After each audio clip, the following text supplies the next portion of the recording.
Pwede bang ihinto mo na yung paglalasing mo, Apo? At ano naman ang rason para gawin ko yun?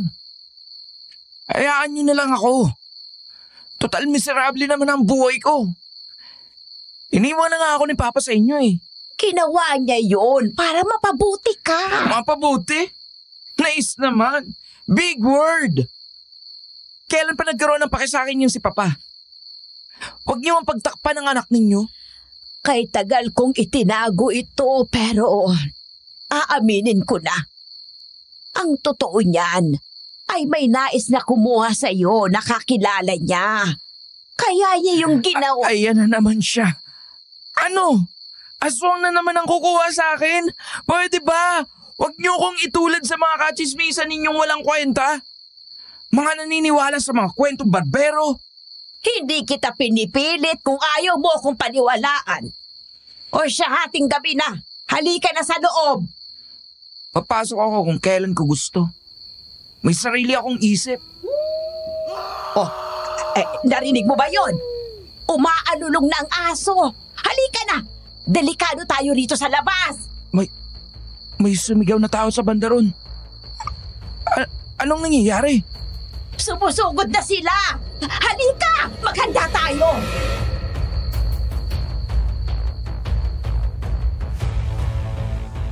Isang magandang araw sa inyo, Sir Jupiter, pati na rin sa inyong mga tagapakinig.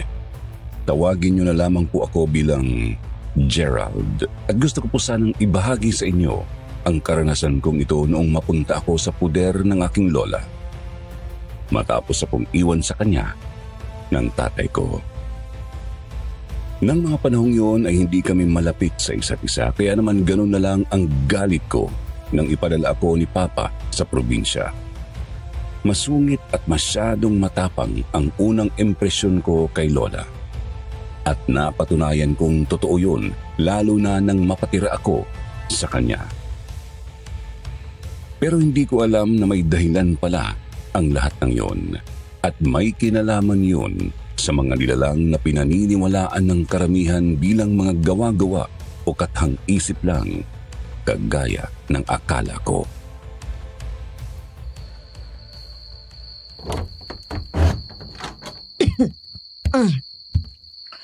Bakit hating gabi ka na naman umuwi? Hindi ba't napag-usapan na natin na ako nang susundin mo gayong nasa puder na kita? Lola naman, sinong papayag sa napaka-stricto ninyong patakaran? Abay, 5:30 ang labasan namin sa eskwela. Tapos ang gusto ninyo dapat nasa bahay na ako ng 6:00? Nasa 20 minutos kung lalakarin mo pa uwi sa bahay natin. 10 minuto naman kung sasakay ka ng tricycle. Ano? Ay, nako. Sa tanda kong ito, kabisado ko na ito mga daan sa probinsya natin. Nalalakad ko mula eskwelahan mo hanggang sa bahay natin nung kabataan ko. So, ang ibig ninyo sabihin, bahay-eskwela lang talaga dapat ako? Abay, ganun na nga. Paano naman yung mga tropa ko? Tsaka pagtatawanan ako ng mga yun kapag nalaman nilang bantay sarado ako sa inyo. Hindi na ako bata na babantayan, ano? Makinig ka na lang sa sinasabi ko. Eh kayo, kailan makikinig sa akin? Wala pa akong 4 na buwan sa poder ninyo pero halos kontrolin ninyo na pati kaluluwa ko, ha? Ay dahil mahal kita. At saka delikado sa kalsada lalo na kung maaabutan ka ng gabi. Pinoprotektahan lamang kita. Ayoko kasi na may mangyari sa iyong masama. Protekta? Wow, ha? Eh ba't si Papa ng sarili ninyong anak ay di ninyo na protektahan nang taniman siya ng mga pulisang droga? Uy, andito pala kayong maglola? Ano pa naman yan? Nakabusangot ang pagmumukha ninyo? Kahit sinong tao bubusagot kapag ikaw ang nakita, Romulo. Kumahanap ka lang ng maipapamalita mo eh. Tiyan! Oy, Susan, para sabihin ko sa iyo, kapaki-pakinabang ako sa lugar na ito. Pasalamat na lang nga kayo at binabalitaan ko ng mahalagang balita rito sa baryo eh. Kung ganon, hindi namin kailangan ng balita mo, hindi naman totoo. Oh. Aba, Kundi ko pa alam na marami ka ng nasirang pamilya dahil dyan. Kaya pwede ba? Umalis ka na bago ko pa maibato itong itak ko sa'yo. Aba, ang yabang mo na, ha? Dahil ba maraming nagtitiwala sa karunungan mo sa panggagamot ko, no? May araw ka rin, Susan. Pwede ba tama na? Subukan mo lang na may gawing masama sa lola ko. Di ka nasisikatan pa ng araw. Dinuro-duro ko si Manong Romulo sa galit ko. Sa totoo lang, umusbong na agad ang inis ko sa matandang yon dahil nalaman kong kilala itong tsismoso sa lugar namin. Mahigpit kong niyakap si Lola. Magkasabay kaming pumasok sa loob ng bahay lalo nang mabaling sa lalaking yon ang inis ko. Kahit naman inis ako kay Lola ng mga panahong yon, Lola ko pa rin siya at hindi ko hahayaang saktan o pagsalitaan siya ng kung sino-sino lang. Pinainom ko agad si Lola Susan ng gamot nang mapansing inaatake siya ng high blood. Kinabukasan, nasa bahay lang kami buong maghapon dahil busy akong gumawa ng proyekto sa eskwela, habang si Lola ay abala sa paghahasa ng patalim. Kinagabihan, kumatok ang kapitbahay namin sa pintuan. Pinagbuksan niya ito at kinausap. Hindi naman siya nagdalawang isip na pumayag nang sabihing nais daw nitong magpagamot sa kanya. Pinagmasdan ko lang na isinagawa niya ang orasyon at hindi nagtagal ay napagaling niya ang pasyente sa hilot. May pinag-usapan pa sila bago ito umalis na hindi ko na narinig. Maya-maya pa napansin kong nagbihis si Lola ng manipis na long sleeve at mahabang palda. Sabi niyo po bakit lalabas pa kayo? Hindi ba't kayo na rin ang nagsabi ng delikado sa tuwing gabi? May pupuntahan lang akong mahalagang bagay. Babalik din kagad ako. Lagi naman ho kayong ganyan eh. Mula nung maparito ako, napapansin ko na yung paglabas-labas ninyo tuwing gabi. Matanda na ako at kaya ko ng sarili ko. Isa pa, binabawalan kita kasi alam ko na hindi mo pa kabisado ang lugar ng Antique. Ibang probinsyang to sa Maynila kung saan ka pinalaki ng ama mo, Gerald. Paano ko malalaman kung sa tuwing magtatanong ako ay iniitsapweran niyo ako? Sabihin niyo nga, ano ba talagang meron dito? Hindi ka pa handang malaman ang lahat. Mas ligtas ka kung hindi mo alam, Apo. Pero... Huwag ka nang magtanong pa. Ay siya, hinihintay na nila ako. Kailangan nila ng tulong ko. Nino, sino bang naghihintay sa inyo? Ang mga biktima. Bueno, ikandado mo ng maigang pintuan, ha? Alam mo na ang napag-usapan natin. Buksan mo lamang ang pinto kapag 3 beses akong kumatok at sa ikatlong... At sa ikatlong beses ay dapat mahina ang pagkatok. Dismayado akong dumiretso sa kwarto at maya-maya ay muling lumabas para ikandado ang pinto nang maramdaman na nakaalis na siya. Pagkatapos, diretso higa ako para matulog pero hindi ako mapakali buong gabi dahil sa pag-iisip sa sinabi niya. Dumadagundong ang puso ko kaya't wala akong maayos na tulog. Kinaumagahan, hindi pa rin siya nakakauwi kaya hindi ko na siya hinintay pa't dumiretso na agad ako sa eskwela. Sa mga hindi po nakakaalam, ako po ay senior high school student ng mga panahong yun, kaya't maghapon ang pasok ko. Kasama ko ang matalik kong kaibigan na si Leonard nang matapos ang klase. Saglit pa kaming gumala sa parke kaya't hindi ko na namalayan ang oras. Kaagad akong tumayo sa upuan at mabilis na inayos ang lukot na uniforme. Oh, uwi ka na? Oo eh. Late na kasi ako ng uwi. May curfew pala ako ng alas 6. Alas 8 na, tiyak na magagalit si Lola sa akin. Oh sige, ingat ka tol. Hindi ka pa ba sasabay sa akin? Di ba medyo malapit lang yung bahay ninyo sa amin? Di na pre, may lakad pa kasi ako eh. Sensya na, next time na lang. Naghiwalay na kami ng landas matapos noon. Napilitan akong maglakad dahil wala na rin akong masakyang tricycle sa mga oras na yun. Hindi ko inaasahan na makakarinig ako ng sigaw ng lalaki mula sa kalagitnaan ng kakahuyan sa kalagitnaan ng paglalakad ko sa madilim na kalye. Binuksan ko ang flashlight ng cellphone matapos makapagdesisyon na lumakad palapit doon. Napaatras naman ako nang matagpuan ang natanglawan kong bangkay ng isang lalaki. Wasak ang tiyan nito at nakatirik ang mga mata. Nanginginig ang buong katawan ko na tinawagan si Lola ng mamukhaan ito. Makailang beses pang pumapadyak ang paa ko sa pagkataranta. Lola! Tulong po! May nakita akong bangkay dito sa kalye. Yung kapitbahay po natin na nagpailot sa inyo.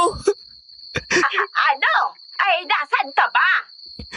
Pauwi pa lang po sana ako. Natagpuan ko po ang bangkay niya dito sa malapit sa gubat. Ite-text ko po sa inyo kung saan. Abay, naalinti ka na.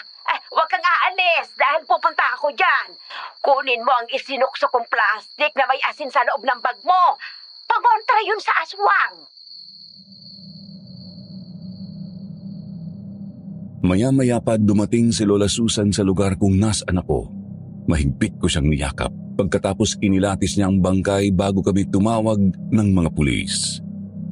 Hindi nagtagal, dumating ang mga ito at kaagad na inimbestigahan ang krimen. Tinanong-tanong din nila kami tungkol sa biktima. Kapansin-pansin ang kalmadong kalawan nila. Pasimpleng nagtatawanan pa kasi ang ilan sa mga ito na parang sanay na sila sa ganitong eksena na parabang hindi na ito bago sa kanila. Umuwi na rin kami ni Lola matapos kaming interbyuhin tungkol sa nangyari.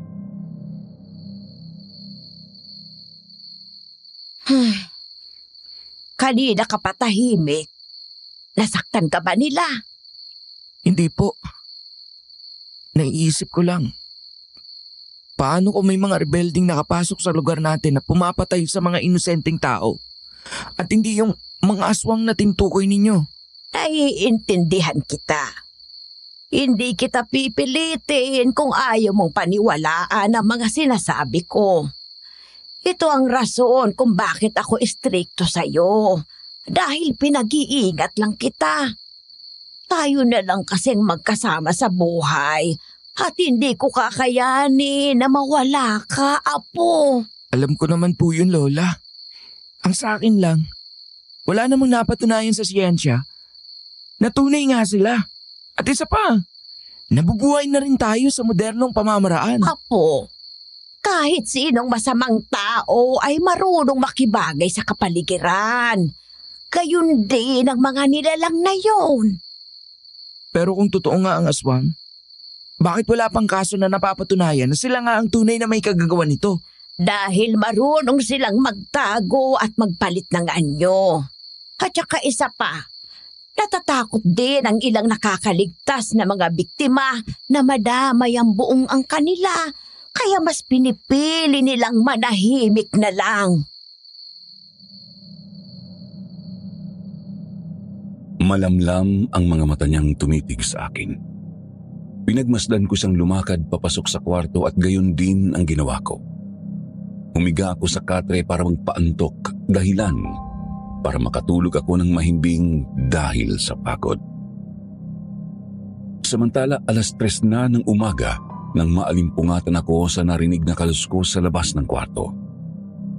Maingat akong bumangon para maglakad patungo sa kusina. Napatakip ako sa bibig ng madatnan si Lola Susan doon abala sa paghuhugas ng kamay sa lababo. Napansin ko din ang mga tilamsik ng dugo sa suot niya. Kusang kumunot ang noo ko nang matanawan ang nakasupot na pakpak ng paniki at mga pinutol na braso. Mabilis akong bumalik sa kwarto dahil sa takot. Nagtalukbong ako ng kumot at pinilit ang sarili na matulog. Hindi ko napigilang sumagi sa isipan na baka isa si Lola sa pumapatay sa mga inosenteng tao. Kinaumagahan, paglabas ko ng bahay ay nadatnan ko si Manong Romulo na umaaligid sa bakuran namin, kaya't kaagad ko itong nilapitan. Panong, gusto ko lang po sanang humingi ng pasensya sa nasabi ko. Basta, wala naman yun. Alam mo, ang sa akin lang naman ay dapat makinig ka sa lola mo. Nang sa ganun, hindi kayo nagtatalo. Tandaan mo na marami ka pang dapat matutunan sa paligid, lalo pat ibang-iba ang probinsyang to sa pamumuhay nyo sa Maynila. Sa nakikita ko ngayon, sarado ang kaisipan mo na matuto. Ano pong ibig ninyong sabihin? May mga usap-usapan kasi dito na madalas kayo nagtatalo ni Susan tungkol sa pagiging albularya niya. Hindi naman ho sa ganon. Ang sa akin lang naman ay... Alam kong hindi naging madali ang pinagdadaanan mo mula nang mawala ng isang magulang, pero dapat ay huwag itong magiging rason para mapariwara ka. Kaya nga po, sobrang gulo lang talaga ng isipan ko. Kaya nga dapat ay nakikinig ka sa Lola Susan mo. Ngayong siya lang ang katuwang mo sa buhay. Sa pamalaki nila nang naging sakripisyo niya sa'yo, lalo na sa papa mo. Kaya nga ho Alam ko naman yun. Kaya nga nag-aaral ako mabuti para mabago ang buhay namin. Magbabago ba ka mo? Opo. Bakit to? May problema ba doon? Kung pagbabago ang nais mo, pasensya ka na pero wala yun sa lugar na ito. Teka, ano pong ibig niyo sabihin? Mauna na ako. Ako'y may pupunta pa. Palagi ka mag-iingat.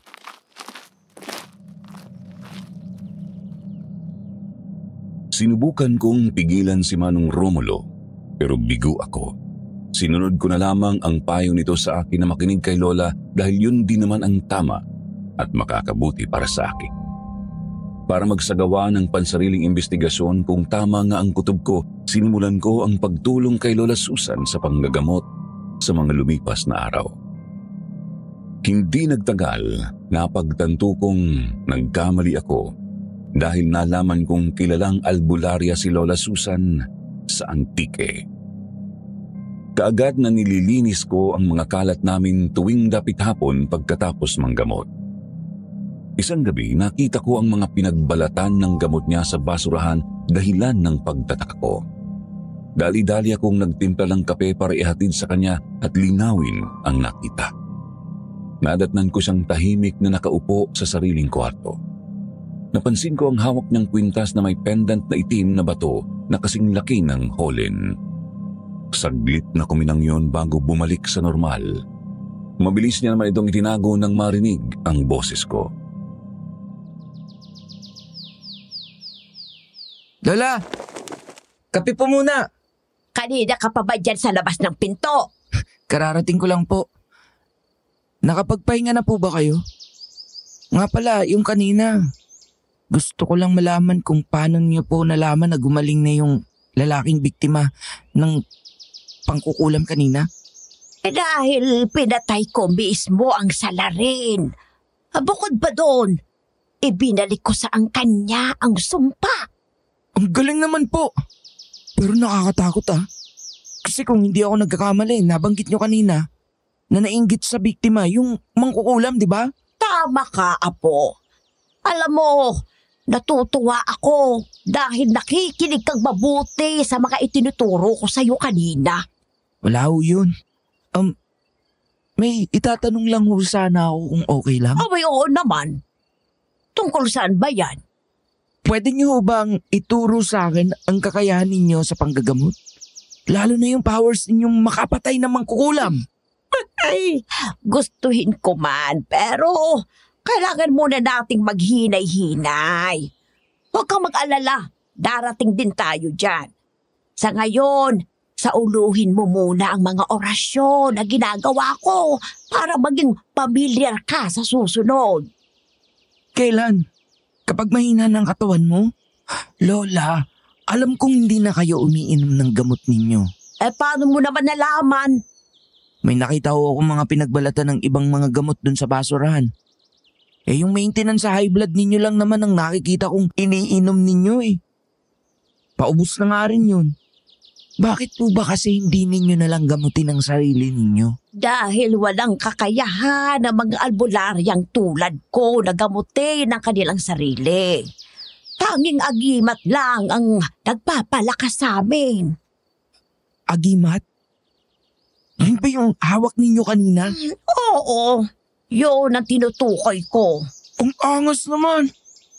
Umiilaw din yan nung nakita ko kanina. Pwede bang pakita po ulit? Hindi ito laruan na maaaring hiramin dahil sagrado ang bagay na ito. Oh, okay. Pero pwede ko po bang malaman kung saan ninyo yan nakuha? Doon sa napatay kong aswang noon, nakamunti ka ng mapatay ang tatay kong may malubhang sakit. Kaya alam kong galit sila sa akin. Pero ba't hindi po nila kayo hinahabol agad? Wala silang kaalam-alam na ako mismo ang may gawa noon. At kung sakaling malaman man nila ay delikado tayo. Eh bakit pinapatay nila yung mga tao dito kung hindi nila alam? Alam kong alam nila na tubong antike ang pumatay sa kasapi nila. Pumapatay sila sa pagbabaka sakaling isa sa mga biktima nila ang antingerang yon. O kaya ay para palabasin ako. Ibig sabihin, matagal na pala nila kayong hinahanap? Bakit po kaya hindi nyo nalang ibalik sa kanila yan para matapos ang lahat ng to? Kesa may madamay pang iba. Ay nako, hindi mo alam ang sinasabi mo. Matulog ka na.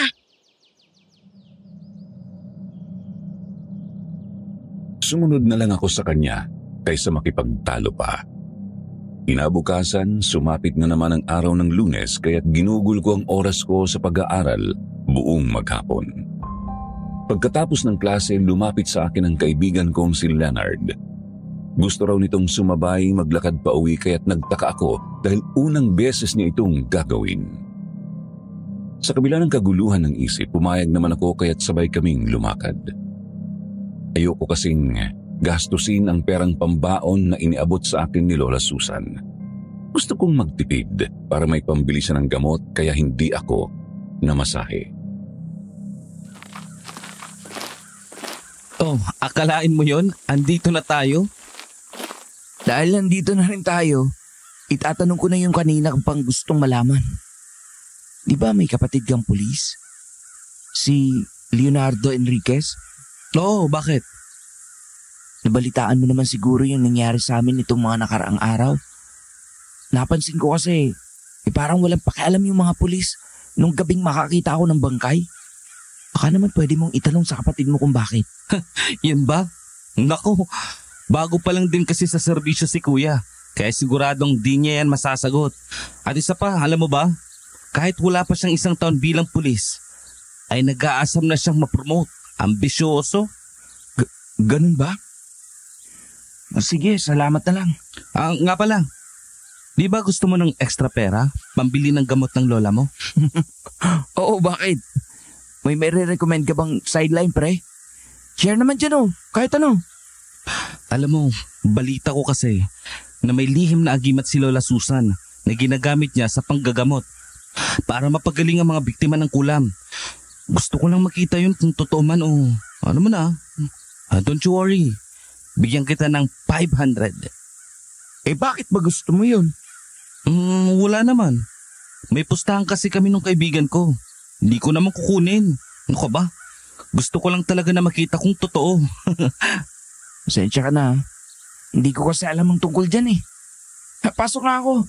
Kita-kits tayo bukas. Tahimik akong pumasok sa loob ng bahay. Nadatnan ko si Lola Susan na nakaupo kasama si Manong Romulo na kasalukuyan siyang pinapakalma. Napansin kong hinihingal siya kaya't mabilis kong ibinaba ang school bag at kaagad na lumapit sa kanila. Ano pong nangyari kay Lola? Nakita ko siya kinaatake sakto pagdaan ko dito. Maayos na lagay niya, sawa ng Diyos. Iho, pasensya ka na pala doon sa pinakita namin sa iyo nung minsan na nag-aaway kami. Nagkausap na kami ngayon at maayos na kami ng kaibigan ko. Nako, mabuti naman po kung ganon. Nga pala, uminom na po ba kayo ng gamot?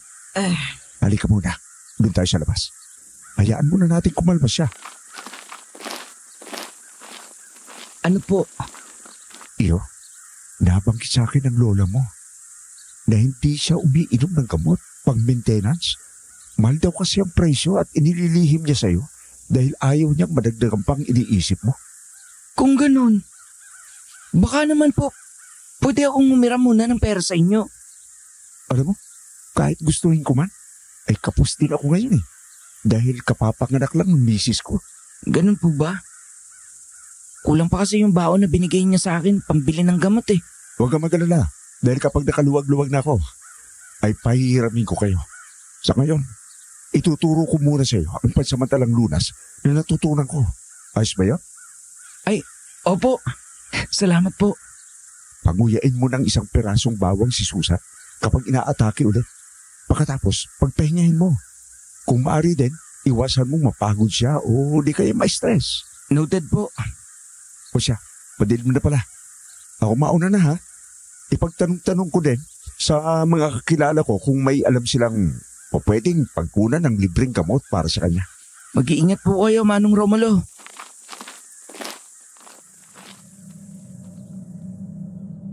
Kakamot-kamot ako ng ulo na pumasok sa loob ng bahay. Ngumiti naman si Lola sa akin nang lapitan ko siya. Pansin ko naman na kahit paano ay kumalma na siya pero hindi pa rin maalis ang pag-aalala ko. Ikinuha ko siya ng isang basong tubig.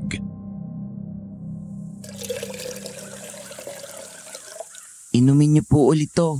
Ay, salamat apo ha. Ay, talagang hulog ka ng langit sa akin. Paano'y napansin ko kasi na gumana ang buhay ko mula nang mapunta ka sa poder ko. Talaga po? Oo. Ganun siguro talaga kapag may katuwang ka sa buhay. Pero sa totoo lang, pakiramdam ko nga pabigat po ako sa inyo eh. Bakit mo naman nasabi yan? Siyempre po, binibigay niyo pa sa akin pambaon yung pambili niyo sana ng gamot. Iho, huwag mo nang alalahanin yun. Ang isipin mo na lang ngayang pag-aaral mo dahil gagawin ko ang lahat para makapagtapos ka ng pag-aaral. Dahil kung ako ang papipiliin, ayaw kong maranasan mo ang buhay na naranasan ko noon. Hindi ako nakapag-aral dahil sa hirap ng buhay.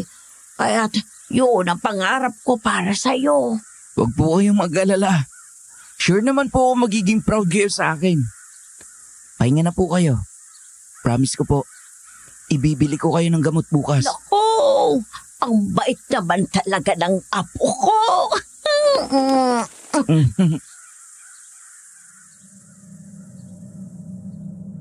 Dumiretso ako sa kwarto para kunin ang pera sa alkansya ko. Nasa 200 pesos na yun. Pagkatapos, dali-dali akong sumaglit sa tindahan para bumili ng mga sangkap para sa ititindang turon. Sinadya kong magpagabi sa pagbabalot ng mga saging para masigurong tulog na si Lola Susan. Maya-maya pa marahan akong pumasok sa kwarto ni Lola nang makitang mahimbing na siyang natutulog. Kinuha ko ang kwintas na agimat niya sa loob ng aparador. Kahit labag sa kalooban ko, naisip kong baka makatulong ang naiisip ko para may pambili ng gamot ni Lola. Dinala ko ang agimat sa eskwelahan at ipinakita kay Leonard kaya't binigyan ako nito ng 500 piso. Hindi matutumbas ang galak ang naramdaman ko dahil pinakyaw din nito ang paninda ko. Inabutan kami ng dilim nang dahil sa pagkakwentuhan tungkol sa agimat. Gustuhin ko mang sumakay ng tricycle pero dahil na 10 oras na ng gabi ay wala ng sasakyan na dumadaan. Pansin kong bilog na ang buwan noong oras na yon, Sir Jupiter. Sa kalagitnaan ng paglalakad, may malaking itim na aso na tumalon sa harap ko. Nanigas ang buo kong katawan lalo nang makita ang matutulis nitong pangid. Natataranta kong kinuha sa bag ko ang asin at isinaboy sa aso. Umusok ang katawan nito pero hindi pa rin namatay. Biglang nahulog ang agimat sa lupa. Panandalian itong kuminang dahilan para mapahinto ang nilalang sa pagsugod sa akin at umalulong ng malakas bago tumakbo palayo. Dahil doon hinihingal akong tumakbo pauwi. Saan ka na naman ang galing? Halos mabaliw na ako kakahanap sa'yo. Pasensya na po. Ginabilang ako dahil sa sideline ko. Ano ka mo? Sideline? Bakit ka namumutla? Wala ho. Napagod lang. Ay siya. Kumain ka na ba ron? Atakihin ako sa puso sa ginagawa mong yung bata ka. Teka ho, may ibibigay ako sa inyo. Ano ba yon? Eto, napagbentahan ko ng turon kanina. Aba, ang laki naman ito. Itabi mo na lang para sa pambaod mo. Inilaan ko po talaga to pambili nyo ng gamot. Nahinto ang pag-uusap namin nang muling may kumatok sa pinto. Kinausap siya ng kapitbahay namin. Ang tanging narinig ko sa usapan nila ay may natagpuan na naman daw na bangkay. Matapos ang kanilang diskusyon, dali-dali ko siyang sinundan na pumasok sa kanyang kwarto. Ibabalik ko na sana yung agimat na kinuha ko nang hindi niya nalalaman. Pero bigo ako nang magsimula siyang maghalungkat sa aparador.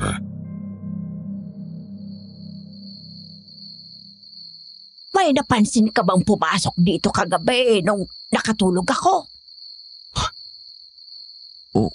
Wala po. Bakit? Nawawala kasi yung kwintas ko. Hindi mo ba nakita? Eto po ba yun? Bakit nasa sayo yan? Magsalita ka. Hindi mo ba alam na masamang makialam ng gamit na hindi sayo? Pakialamero kang bata ka. Puro sakit na ng ulo ang binibigay mo sa akin. Sorry po. Ang totoo niya na Ano? Hindi ba't noon pa lang ay sinasabi ko na sa'yo? Noon pa lang na hindi laruan ang mga gamit ko sa panggagamot. Paulit-ulit kong sinasabi sa'yo na sagrado ang mga yan, Gerald. Kailan ka ba makikinig sa akin? Pinakita ko lang naman po yan sa kaibigan ko. Dahil kilala po nila kayo. Binigyan niya po ako ng 500. Ano? Pagpapalit mo ang 500 kapalit ng buhay mo? Hindi mo naiintindihan. Ang mutya ay marka. Kapag nakita ng aswang na hawak mo ito, ikaw ang pagbubuntunan nila ng galit. Ano pong ibig niyo sabihin? Bawat aswang ay may mutya. Tulad ng nabanggit ko sa'yo, nakukuha lamang yan kapag napatay mo sila. Ngayon, tatalungin kita. May nakakita ba sa'yo na hawak mo yan bukod sa kaibigan mo? Wala po, promise. Siguraduhin mo lang. Kundi pare-parehas tayong malilintikan. Akin na nga yan! Sorry po ulit, Lola. Promise po. Di na mauulit. Dismayadong tumalikod sa akin si Lola Susan. Tahimik ko lang siyang pinagmasdan na naglakad palayo pero palihim akong sumunod sa kanya sa labas. Naglakad siya papasok sa loob ng gubat habang bitbit ang buntot pagi. Ilang saglit lang ay nakarating kami sa masukal na bahagi ng kakahuyan. Mabilis akong nagtago sa likod ng malaking puno ng maanginagang malaking aso na sumugod sa kanya na kamukha ng nakaengkwentro ko kanina. Pinagmasdan ko lang nakalabanin ni Lola Susan ang nilalang. Marahan akong napapakagat sa tuwing makikita ang liksi ng kanyang bawat kilos. Manghang-mangha ako sa angking lakas niya kaya hindi nakapagtataka na natalo niya ang aswang. Matapos noon, nauna akong umuwi at dumiretso sa kwarto para matulog. Buong gabi kong iniisip ang kapangyarihang taglay ng mutyang agimat ni Lola Susan. Gayunpaman, gumaan ang kalooban ko dahil mas napatunayan ko sa sariling mali ang minsang inisip ko patungkol sa kanya. Kinabukasan, tanghali na akong nagising dahil wala naman akong pasok. Lumabas ako ng bahay matapos makapagtimpla ng kape para panandaliang magpahangin. Saktong nakita ko si Leonard na nakatayo sa harap ng gate. Napansin ko ang mga namumugtong mata nito nang makalapit ako sa kanya. Oh, pre. Musta na? Bakit umiiyak ka? Ayos ka lang ba? Patay na si Papa. Pinatay siya ng mga aswang. Ano? Siya ba yung ibinalita kay Lola ng kapitbahay namin kagabi? Oo, Tol. Alam mo, sunod-sunod na ang kamalasan sa buhay namin mula nang ipakita mo sa akin yung agimat ni Lola Susan. Pero, iyon naman ang gusto mo, di ba? Pasensya ka na, ha? Hindi ko alam. Pero wag kang mag-alala. Andito lang ako. Sabihin mo lang ako pag may kailangan ka. Nasabi ko kasi yun sa kuya kong pulis. Yung kaalaman mo sa mga aswang. Gusto kanyang imbitahin sa bahay. Bakit daw? May gusto lang siyang tanungin sa'yo. Yun din yung sadya ko dito. Nakikiusap ako. Pumayag ka na. Pumayag ako sa gusto ni Leonard. Pumunta kami sa bahay nila kung saan nakaburol ang tatay nito. Ipinakilala niya ako sa puwi ng pulis na nagpakilalang si Leonardo Enriquez. Pumasok kaming tatlo sa kwarto at doon sinimulan ang diskusyon. Maraming salamat sa pagtanggap mo sa imbitasyon ko, Gerald. May mga katanungan lang sana ako. Don't worry. Mananatiling pribado ang anumang mapag-uusapan natin. Tama si Kuya Tol. Basta sagutin mo lang totoo. Yung mga tanong niya. Safe ka dito. Wala astig yung kuya ko. Patrol ba ako? Ibig sabihin, bago pa lang ako sa serbisyo. Nice to meet you po, sir. Nice to meet you din. Nabanggit kasi ni Leonard ang agimat na minsang pinakita mo sa kanya. Alam mo ba kung saan niya yun nakuha? Esensya na ho, pero bakit ito po yung topic natin? Dahil bilang alagad ng batas, hindi ako naniniwala sa mga kwentong barbero. Sa lahat ng kaso na hinawakan ko, tao ang convicted. Hindi halimaw. Oh, huwag ka mag-alala. Hindi na bago ang kaso ng massacre dito sa Antique. Di naman din kapanipaniwala ang aswang na sinisisi ng mga tao. Gusto ko lamang pagkonektahin ng narrative reports ng ilang tumatayong witness. pero hindi po ba delikado? Gayon ang panahon, Gerald. Kung may nalalaban ka, sabihin mo na. Ang sabi lang ni Lola sa akin, ang bawat aswang ay may mutya tulad ng nasa kanya ngayon. So ibig sabihin, lumalabas na sa aswang nga niya yung nakuha. Gerald, may ideya ka ba kung saan ang lungga nila? Shit! Kaya pala si Papa. Siya ang pinagdiskitahan nila. Paano ba yung kuya?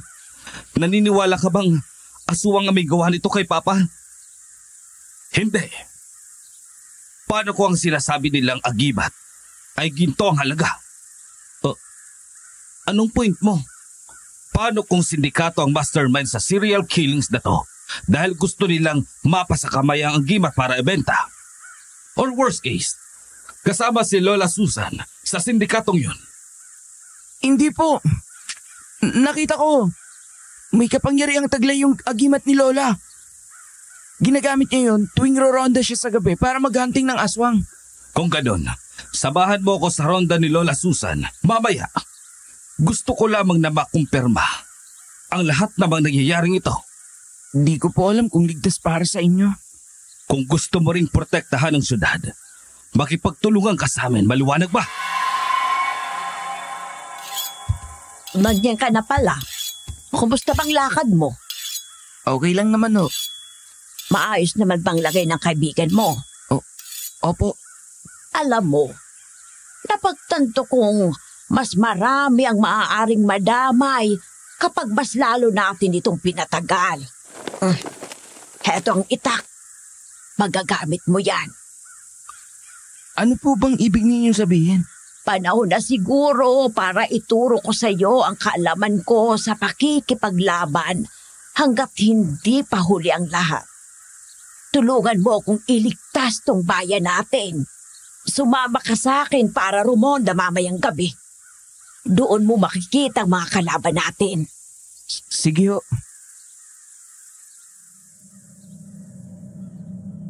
Sinabi sa akin ni Lola na sa kabilang bayan niya planong rumonda mamaya. May nakapagsabi daw kasi sa kanya na dumarami ang kaso ng mga buntis na napapatay doon. Samantala hindi ako nagdalawang isip na i-text kaagad si Kuya Leonardo para sabihan ito. Magkasama lang kami sa mga oras na lumipas at rumonda sa destinasyon nang sumapit ang ating gabi. Bitbit ko ang flashlight habang nasa kanya naman ang itak. Tinatanglawan ko ang dinadaanan namin papasok sa kakahuyan. Kampante ang loob ko na hindi ako mapapahamak dahil sa inabot ni Lola Susan sa akin na kwintas na bawang pangontra sa mga aswang. Maya-maya pa, pasimpleng humiwalay ako kay Lola Susan nang makipagdiskusyon siya sa kakilalang nakasalubong. Sinalubong ko si Kuya Leonardo na kasalukuyang nag-aabang sa labas ng kabilang bahagi ng kakahuyan. Nagmamadali naman kaming tumakbo kung nasaan si Lola Susan. Nagulat kami nang madatnan ang bangkay na nakahandusay sa harapan niya. Kaagad na binunot ni Kuya Leonardo ang baril at hindi nagdalawang isip na itutok sa kanya. Don't move! You are under arrest! Anong ibig sabihin nito, Gerald? Ano po? Teka, sigurado akong aswang yung pinatay ni Lola. Aswang? Paano magiging aswang yan? Ibang kayo ng tao yan, oh! Bumabalik talaga sa inyong tao ang aswang kapag namamatay. Ano ba? Maniwala ka naman, oh! Magpapaliwanag ako. You have the right to remain silent. Anything you say may be used against you in court. You have the right to a lawyer. And if you cannot afford one, the government will provide you with one. Do you understand these rights? Di naman dito yung napag-usapan natin, ah. Kuya, maniwala ka naman na may aswang dito.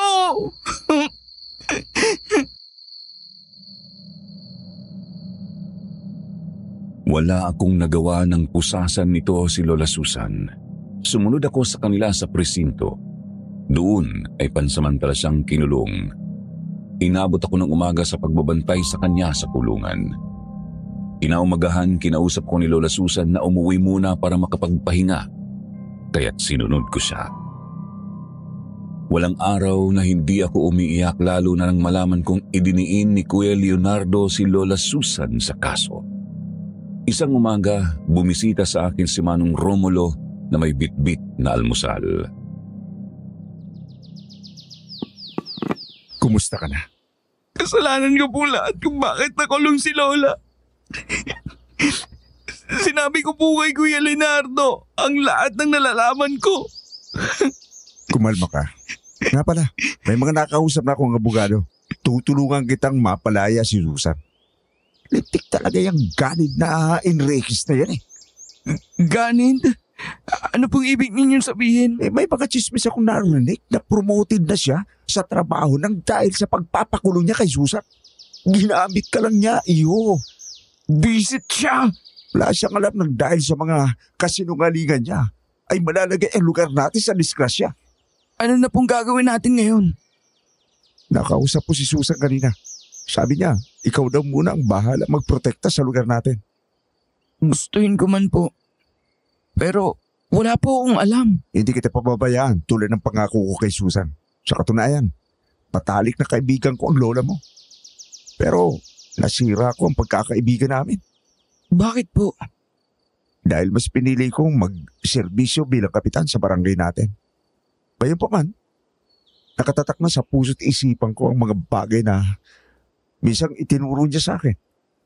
Ayan mo, bukas na bukas din ay tuturuan kita makipaglaban. Salamat po.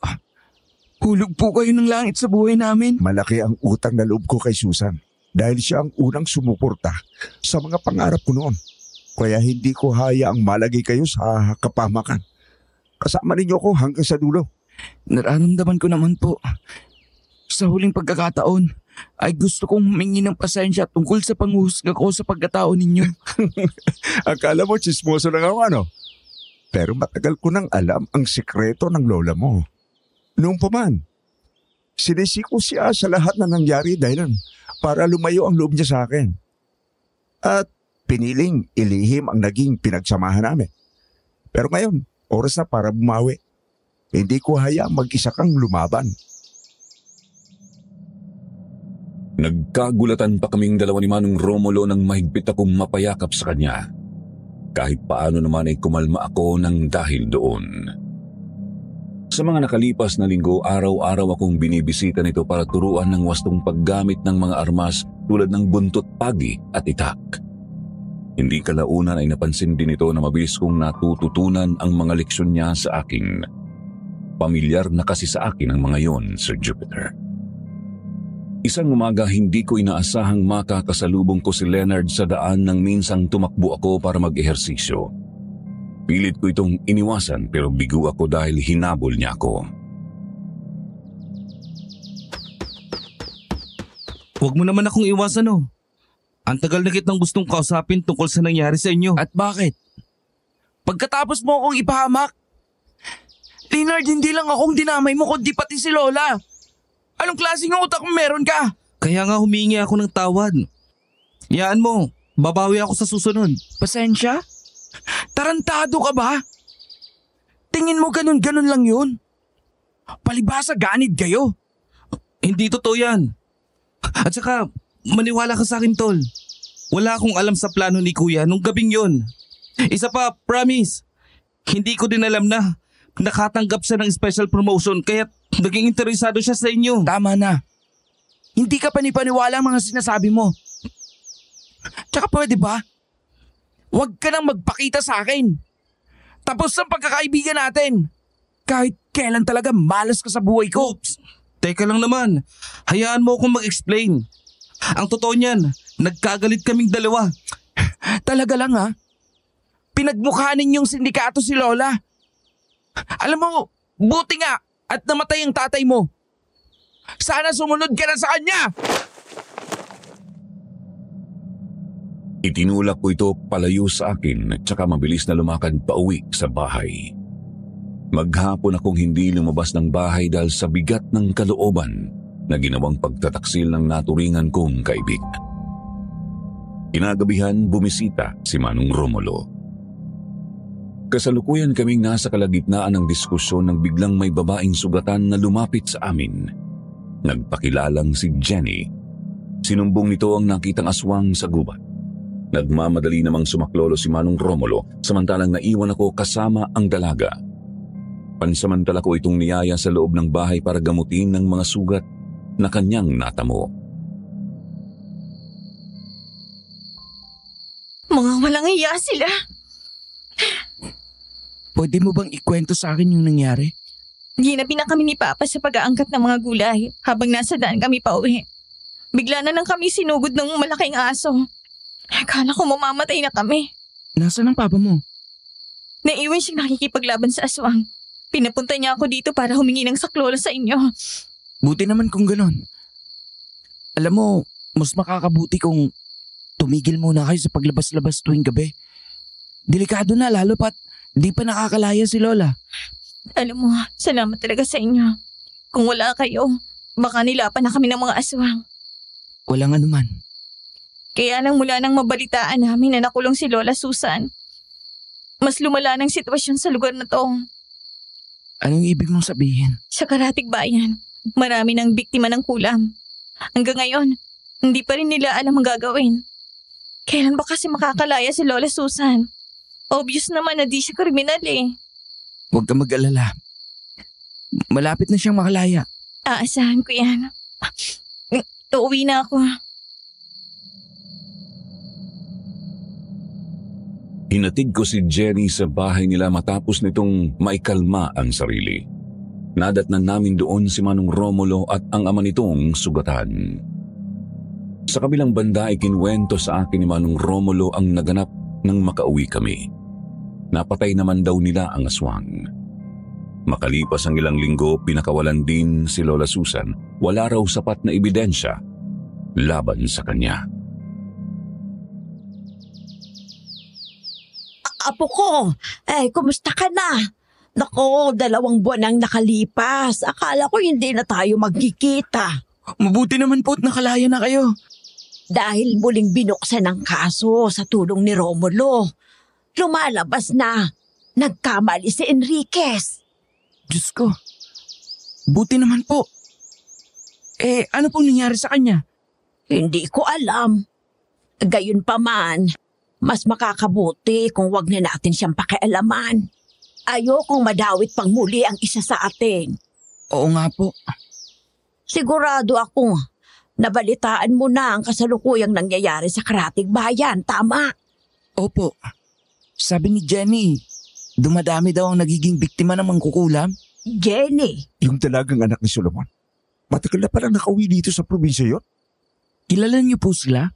Kababata namin ni Romulo ang ama ng tinutukoy mo.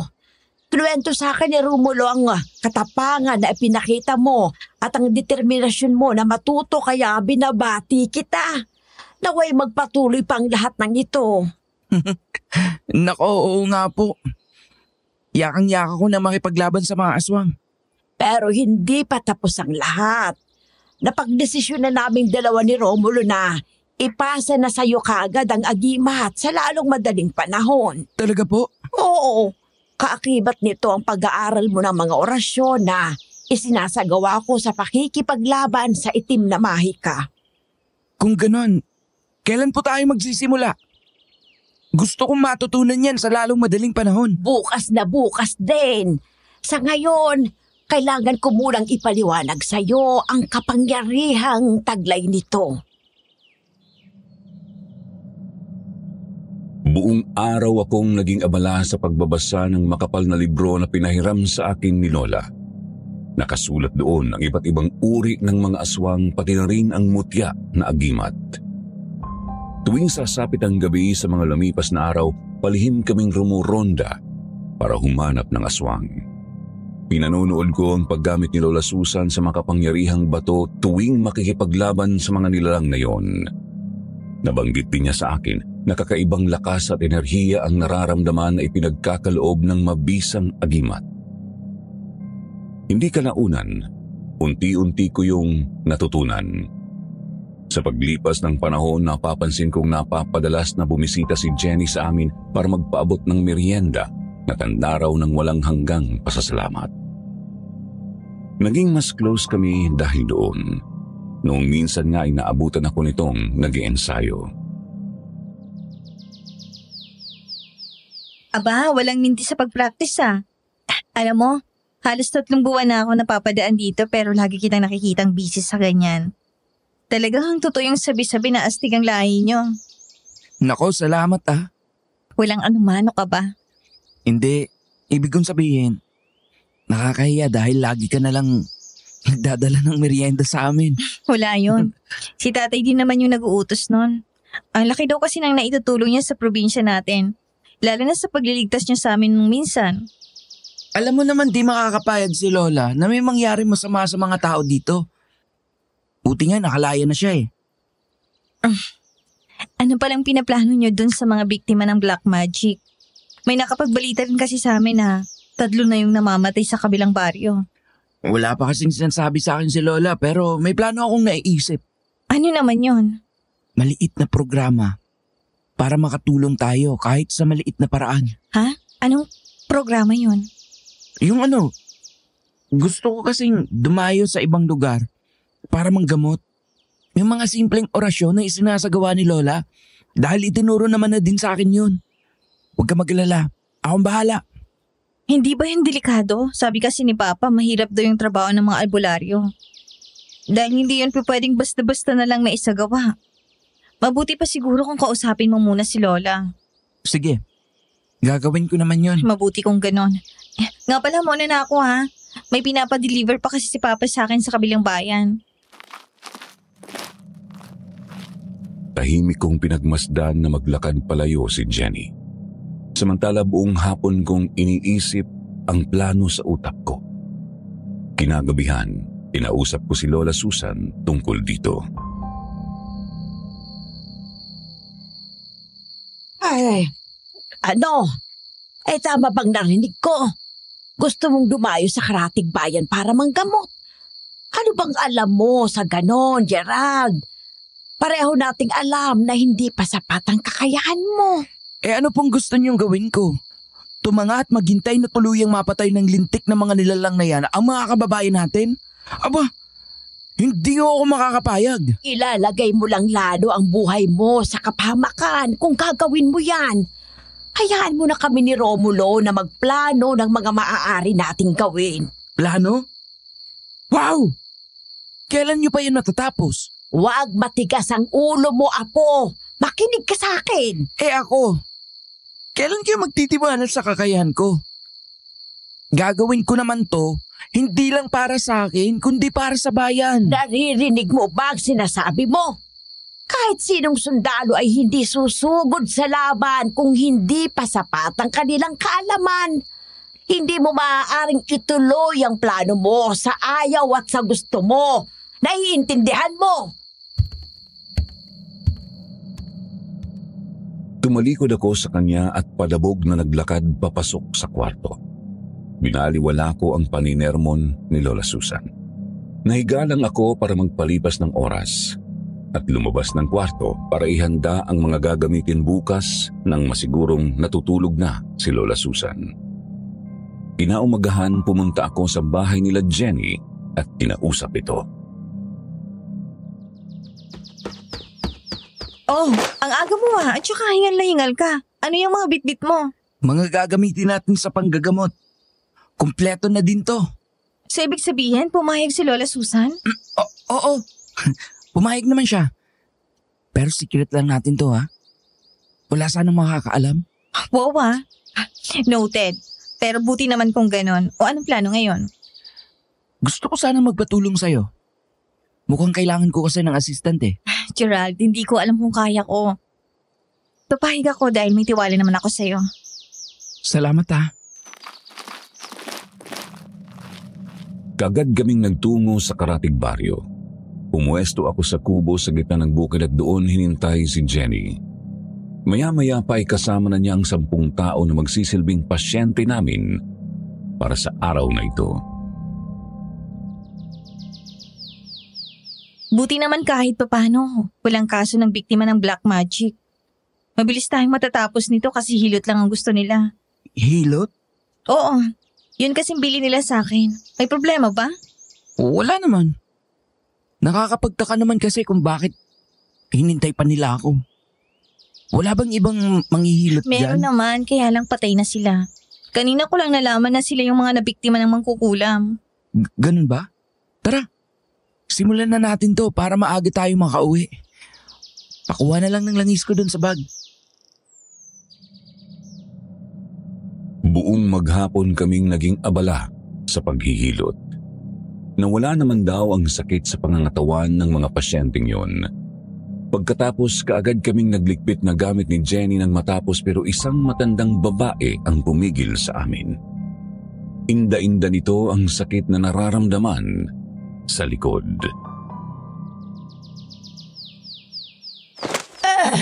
Aba ay, teka lang. Pahintay ako. Pahilot. Masakit ang aking likod. Oh, may umahabol pa. Pasensya na po, Lola. Tapos na po kasi kami. Baka gabihin kami sa daan. Malayo pa rin po kasing uuwian namin. Hayaan mo na. Pagbigyan na natin. Dito po kayo, Lola. Ay, salamat. Kaya mabait niyong bata. Matagal na ba kayong nanggagamot? Bago lang po. Ganun ba? Mabuti kung ganoon at marami kayong natutulungang tao. Mukhang magaling kang manghilot Sino ang nagtuturo sa'yo? Lola ko po. Hindi na namin namalayan ang oras at ginabi na sa paghihilot. Sa kasamaang palad, wala kaming ibang choice kundi maglakad palabas sa bukid. Bilog na ang hugis ng buwan at ang maliwanag na sinag nito ay tumatama sa dinaraanan namin. Napahinto kami sa gulat ng isang itim na malaking aso ang tumalon sa harap namin. Naramdaman ko ang mahigpit na pagyapos ni Jenny sa braso ko. Aswang, tumakbo na tayo. Papatayin tayo niyan, Gerald. Kalma. Kunin mo yung buntot pagi sa bag ko. Pati ang asin. Huwag kang magpapalata. Huwag mo nang labanan yan. Diyos ko naman. Tumakbo na lang tayo hanggat may chance pa. Ikaw, tumakbo ka na. Humingi ka ng tulong kay na Lola. Tawagan mo siya sa cellphone ko. Mabilis na inabot ko sa kanya ang cellphone at buong tapang na sinugod ang nilalang pagkaabot niya sa akin ng buntot pagi. Hindi ko nalubusang naisip ang mga pagkilos dahil sa pagtataranta kaya puro kalmot ang natamo ko bago ko patuluyang mapabagsak ang aso. Pinagmasdan namin itong bumalik sa anyong tao. Pagkatapos dali-dali nang tinapala ni Jenny ng tela ang mahabang kalmot ko sa braso habang hinihintay ang saklolo. Sa tansya ko, higit 1 oras ang nakalipas bago pa nakarating si Lola Susan sa lokasyon namin. Ano to?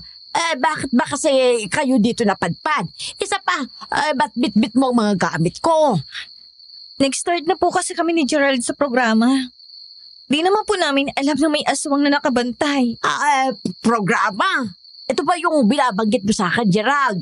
Kahit kailan talagang tigas ng ulo mo. Di ba, hindi naman ako pumayag. Pasensya na po, hindi lang ako nakatiis. Hindi nakatiis. Yang babae na yan ba ang pumilit sa'yo na gawin ito kaya hindi mo ako pinakinggan? Pwes, tantanan mo ang apo ko, ha, Jenny? Tama na po. At pinipigilan mo pa ako.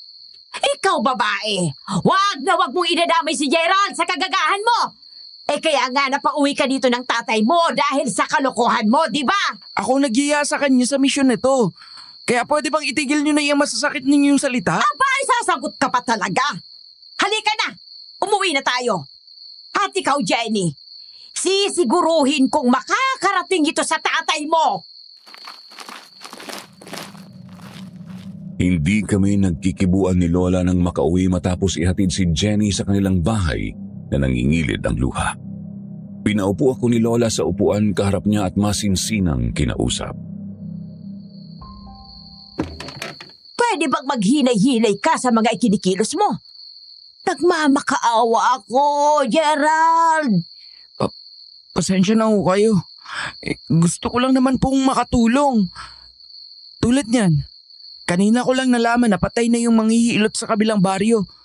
Lola, iniisa-isa na po nila tayo. Alam ko ang mga yon. Pero hindi tayo pwedeng makialam basta-basta dahil ang mismong may pakana nito ang hinahanap namin. Ano pong ibig ninyong sabihin? Kaya ganun-ganun na lang kita kong protektahan dahil kilala ko na ang mga namumuno sa mga kalaban natin. Kung ganun, sino po? Malalaman mo rin sa takdang panahon. Sa gayon, kailangan muna nating maglaylo at maghanda. Lumipas ang mga araw, palihim kong pinupuntahan si Jenny sa kanilang tahanan tuwing matatapos ang pag-iensayo ko. Pero hindi ako nito pinapansin. Gayunpaman, hindi ako sumuko hanggang sa isang araw ay nakasalubong ko ito sa daan patungong palengke. Kausapin mo naman ako. Magpapaliwanag lang ako saglit. Pwede ba? Tumabi-tabi ka nga sa dadaanan ko at baka sampalin kita dyan. Di ako aalis dito hanggat di mo ako kinakausap. Kakausapin? Para saan? Alam mo, wala akong panahon na makipag-usap sa mga sinungaling na kagaya mo.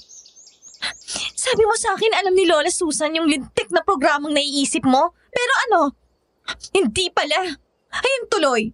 Napagalitan ako ni Papa. Nagawa ko lang naman yun kasi nakaawa ako sa mga tao eh. Isa pa, gusto ko lang tong ibigay sa'yo. At ano naman to? Suhol. Anting-anting yan. Gawa yan ni Lola. Naisip ko na mas kakailanganin mo yan lalo pat ilang beses ka nang nakaka-inkwentro ng aswang. Okay. Muna na ako. May curfew pa ako. Sige, ingat ka. Umuwi na rin naman ako kaagad nang tuluyan itong makaalis. Nadatnan kong magkausap sina Lola Susan at Manong Romulo. Tinawag nila ako at pinaupo sa kanilang harapan. Humigop muna ng kape ang matandang lalaki bago ako tignan sa mga mata. Sana'y dinggin mo ang sasabihin namin dahil para ito sa kapakanan mo. Apo, mas lalong nalagay sa panganib ang buhay mo. Alam ko na po yun, Lola. Kaya nga mas nag-iingat na po ako ngayon eh. Pasensya na po ulit. May balita ko nasagap na nagnanais ang mga aswang na kunin ka, iyo. At nasa karatig baryo lamang nakatira yun. Kung saan kayo minsan nagtungo ni Jenny para subukang manggamot. Ang basakla pa doon, ang madrasta mong si Marion. Siya rin ang nagtitik-tik sa mga aswang sa pagpatay ng mga inosenteng tao. Ano? Paano niyo nasabi na si Mama nga yun? Teka, Bini-brainwash niyo po ba ako? Mabait si Mama. At sigurado akong hindi niyo yun magagawa. Nagsasabi ako ng totoo. Makinig ka. Kung gusto mong malaman ang katotohanan ay sumama ka sa amin. Saan naman po? Nabalitaan kasi namin na lantarang kabit siya ni Kapitan na siyang aswang pala. Nagnanais sila na sakupin ang lugar na yon para sindakin ang taong bayan. Kapag nagtagumpay sila, mas magiging madali sa kanila na talunin tayo. Aswang si Kapitan? Eh hindi ba't noong minsan ay nakita natin siya sa loob ng simbahan? Ay, yun nga rin ang ipinagtataka ko eh. Kilala ko si Kapitan at ni minsan ay hindi ko siya nakitaan ng kakaibang pagkilos o baka dahil lang yun sa kagalingan niyang magtago ng sekreto. Bueno, malalaman natin sa Huwebes. Sa Huwebes? Kundi po ako nagkakamali. Piyesta doon sa susunod na araw, di ba? Tama ka. Yun din ang tamang oras para mag-espiya tayo. Paano yan? Kilala na nila tayo, di ba? Ang naisip namin na plano ay magpapanggap kayong tagaluto ni Susan. Pero kinakailangan maitago ninyo muna ang tunay niyong pagkakakilanlan. Marami po bang mga aswang na makakalaban natin? Nag-aalala lang po ako sa sitwasyon ni Lola. Kasi, paano kung mapahamak siya dahil dito? Kung maaari, pwedeng ako na lang ang gumawa ng planong yan. Maayos ang pakiramdam ko, kaya wag mo kong alalahanin. Huwag kayong mag-alala. Dahil tulad ng pangako ko sa inyo, ay tutulungan ko kayo. Kasama ninyo ako hanggang sa dulo ng laban na ito. Salamat po.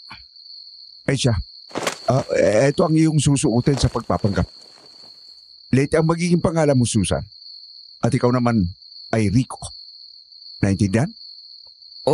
Opo. Wala ka ng ibang iisipin, kundi ang magpanggap, Apo. Gayun pa man, kailangan mo pa ring pagbutihan. Pasensya ka na at ngayon lang namin ito nasabi sa'yo dahil ayokong bigyan ka ng mas mabigat na iisipin. Di bale, dahil planado naman natin ang lahat. Salamat po. Nga po pala, bakit hindi na lang natin sila sugurin? Dahil mas makabubuti kung mapasok natin ang grupo nila nang hindi nila alam para walang ibang taong madamay sa kaguluhan. Isa pa, kailangan nating alamin ang punot dulo ng lahat kung bakit pinili ni Marie na kumampi sa mga sumasalot sa lugar natin. Paano tayo makakasiguro na hindi tayo mahuhuli sa pagdidisguise na to? Ako ang bahala. Isa pa, maraming tao sa piyestahan kaya't hindi kayo gaanong mahalata. Pero kailangan ninyong mag-ingat. O siya, magpahinga ka na at may pupuntahan pa tayo kinabukasan. Opo. Naguguluhan man pero mas pinili kong pumasok sa kwarto para magpahinga. Inaumagahan ginising ako ni Manong Romulo para simulan ang pagbabalat kayo. Sinuot ko ang damit na long sleeve matapos idikit nito sa akin ang balbas. Nag-iba ang buong katauhan ko. Maya-maya pa nagulat ako nang makita si Lola Susan na lumabas sa kwarto. Nakasuot siya ng mahabang bestida at nakaladlad ang ngayon ay kulay itim niyang buhok. Natuwa siya nang tingnan ang sarili sa salamin. Aba, nawala ang mga uban ko. Talagang mainam nga na kinulayan mo ang buhok ko. Kaya nga, ibang-iba na kayong dalawa. Oh, handa na ba kayo? Sa tanang buhay ko, ngayon lamang ako naging handa. Kung ganun, ay umayaw na kayo. Tumungo kami sa kabilang baryo. Pinagmamasdan ko ang mga makukulay na kurbating na nakasabit sa poste at mga taong abala sa kani-kanilang paghahanda sa gagawing selebrasyon. Ilang saglit pa ay huminto kami sa harap ng eskinita. Marahan naming tinahak yun bago natanaw ang isang malaking bahay sa dulong bahagi ng gitna ng bukirin. Pansin kong ilang metro na lang ang layo nito sa kakahuyan papasok sa gubat. Buntong hininga kong pinindot ang doorbell nang makarating doon. Kaagad na napayuko ako nang makitang lumabas si Mama Marie para lumapit sa amin. Ano ba yon? Kaya aga-aga pa ho, hindi pa kami tumatanggap ng bisita. Ay, hindi ho. Nalaman ko kasing naghahanap kayo ng bagong tagaluto. Gusto ho sana naming mag-apply ng apo ko. Parang ngayon ko lang kayo nakita. Taga saan ba kayo? Bagong lipat lamang ho kami dyan sa kabilang baryo. Isa pa, matagal na ho ako nagtatrabaho sa karinderya kaya magaling ako magluto. Siguradong masasarapan kayo kapag natikman nyo. Talaga lang, ha? O sige, dahil wala na rin namang oras ay pumasok kayo dito. Ipagluto nyo ako ng adobo na walang bawang. Walang bawang? Oo, hindi lahat ay gusto ng bawang at isa na ako doon. Isa pa ayokong maamoy ng mga amiga ko na kumapit sa akin ang nakakapandiring amoy ng bawang. Sige, ganito. Kapag nasarapan ako sa luto niyong adobo ay tanggap na kayo. Ay, talaga ho. Ay, salamat ho. Ano nga palang pangalan niyo? Leti po. Eto po yung apo kong si Rico. Kami ho ay may lahing Batanggenyo. Alay, hello po. Saglit kaming nagkatinginan ni Lola Susan nang bigla itong tumalikod. Tahimik akong sumunod sa kanila papasok sa loob habang iniisip ang litanya nito tungkol sa bawang na hindi kalaunan ay pinagsawalang bahala ko na rin. Binanggit pa nga ni Marie na ancestral house ang bahay nang mapansin nito ang pagtataka ko dahil sa makalumang disenyo ng bahay. Mabilis na inihanda ni Mama Marie ang mga rekados nang makarating kami sa kusina. Sa kabilang banda, kaagad na sinimulan ni Lola Susan ang pagluluto. Matapos ang higit kalahating oras, tuluyan ang natapos ang pagluluto ng adobong baboy at kaagad na ipinatigim ito kay Mama Marie.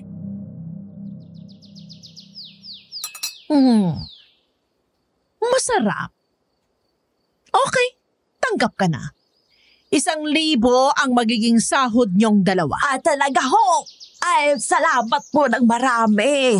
Malaking tulong ito sa pag-aaral ng apo ko. Baka akalain nyo ay wala akong taste sa pagkain kaya simple lang ang ipinaluto ko, ha? Well, hapunan kasi ang magiging selebrasyon. Nag-request din yung mga bisita na puro putahe ng baboy ang lulutuin.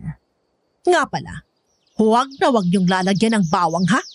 Allergic ang karamihan sa kanila doon. Maliwanag? Ay, ganun po ba? Sige ho, masusunod. Sasabihin ko kay Kapitan na may nahanap na ulit akong bagong tagaluto.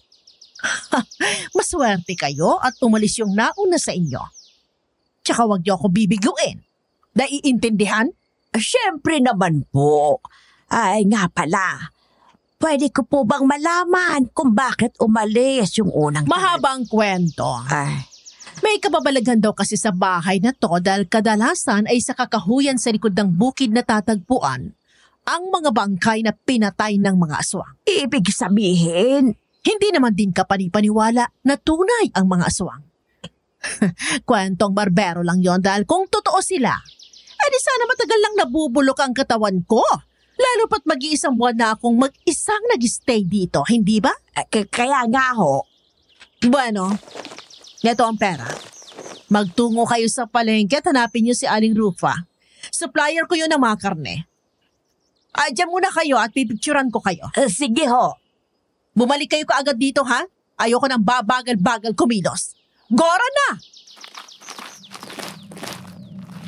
Pagkakuha ni Lola Susan ng 5,000 ay tumungo na kami sa palengke. Habang naglalakad sa hilera ng mga pwesto ng tindahan ng mga karne ay hindi ko maiwasan ang mapatanong kay Lola Susan. Ba't po kaya naging ganyan ang ugali ni Mama Marie? Noon naman po ay mabait siya. Noong sila pa ni Papa. Ang mga tao ay puno ng sikreto, apo. Kaya mabuti na yung napalayo ka sa kanya. Basta kahit na anong mangyari ay subukan mong itago ang tunay mong pagkatao dahil alam na niyang apo ka ng antingera. Sigurado akong malaki ang galit niya sa atin ngayon. Masusunod po. Huwag ka nang maingay at baka may makarinig pa sa atin. Hanapin na lang natin ang babaeng sinasabi niya.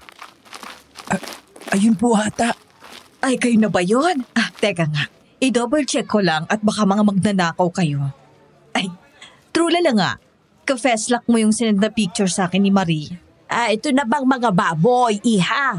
Kukunin ko na. Etong bayad. Salamat. Nga pala. Eto, isama mo yung dugo na ni-request ni Marie. Diyos ko, loka-loka talagang babaeng yan. Ano naman kayang gagawin niya sa isang katerbang dugo na yan? Mauna na kami. Teka muna, parang pamilyar ka. Kamukha mo si... wait, nakalimutan ko na pero basta may kamukha ka. Hindi ko kilalang tinutukoy mo. Mauna na kami. Kaagad na tumalikod kami ni Lola nang makuha ang mga karne at dumiretso pabalik sa ancestral house. Akin na yan. Ako na maglalagay ng mga karne. Huwag na kayo mag-abala pa. Nga pala, kahit anong mangyari, huwag niyong bubuksan ang freezer, okay? Oo, sige po. May ipag-uutos pa po ba kayo? Uuwi na ho kami.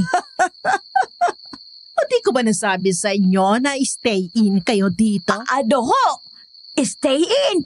Wala ho kayo nabanggit kanina. Inihanda ko na ang kwarto niyo sa itaas kanina. Doon kayo matulog. Delikado na sa labas dahil madilim na. Baka mapagkamalan pa kayong aswang ng maglola na antingera ko, no? Narinig niyo naman na siguro tungkol sa kanila, hindi ba? Oo. Balita ko marami silang natutulugang tao. Natutulungan? Baka napiperwisyo. Alam mo, marami nakakapagsabi na baka silang dalawa ang pumapatay sa mga inosenteng tao. Kilala niyo ho ba sila? Ako? Aba, kalat ng balita ng dating asawa ko ang nag-iisang anak ni Susan. Sa totoo lang, wala akong kaalam-alam na may lahi palang albularya ang angkanong lalaki na yon. Kaya pwede ba? Kung may maligaw na maglola dito ay ipagbigay alam nyo kaagad sa akin. Bibigyan ko kayo ng reward kung sakali. Oo. Siya nga pala, halika kayo tihatid ko na kayo sa itaas bago ako umalis. At ilak nyo ng mabuti ang pintuan kapag nakalabas na ako. Noong minsan kasi nanakawan kami dito. Huwag kayong mag-alala. Babalikan ko din naman kayo bukas ng umaga. Sige ho.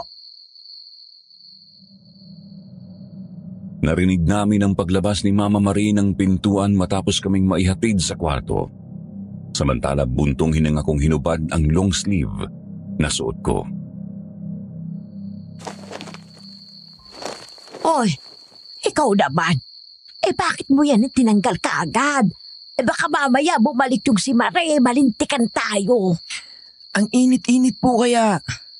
Isa pa, ba't po kayo pumayag na magpalipas tayo ng gabi dito? Paano kung may plano pala sa atin na masama si Mama? Kaya nga tayo nagpaiwan para malaman kung anong plano niya. Pero hindi po kaya tayo mahalata ni Mama Marie?